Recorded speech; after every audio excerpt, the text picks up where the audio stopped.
రాష్ట్రంలో అధికారంలో ఉన్నటువంటి కూటమి ప్రభుత్వం ఆరోగ్యశ్రీ బకాయిల్ని ప్రైవేట్ హాస్పిటల్స్కి, ప్రభుత్వ ఆసుపత్రులకి చెల్లించకుండా అనేక నెలలుగా పెండింగ్ పెడతా ఉంది.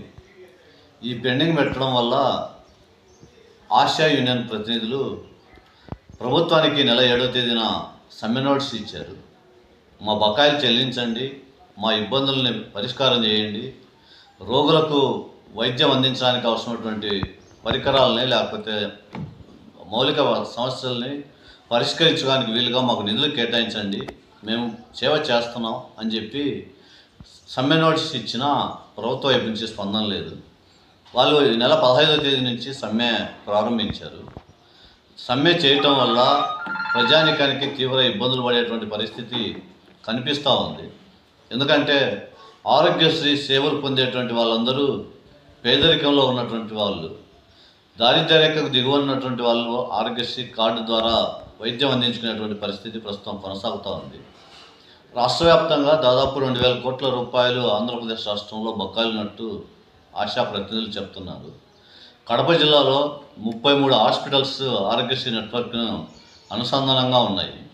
ఈ 33 హాస్పిటల్స్లో దాదాపు 70 కోట్ల రూపాయల డబ్బులు ఆ హాస్పిటల్స్కి యాజమాన్యాలకి చెల్లించాల్సిన బాధ్యత ప్రభుత్వం మీద ఉంది.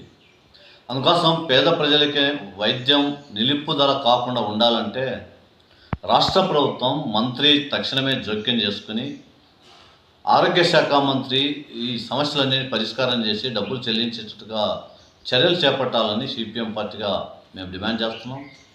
ఎందుకంటే ఆరోగ్యశ్రీ సేవలేమో ప్రజానికానికి ఆటంకం లేకుండా ఉండాలంటే ప్రభుత్వ నిధుల నుంచి సకాలంలో ఆ బకాయిలు చెల్లించాలి. ఆ బకాయిలు చెల్లించడానికి ప్రభుత్వం సీరియస్గా శ్రద్ధ పెట్టడం లేదు.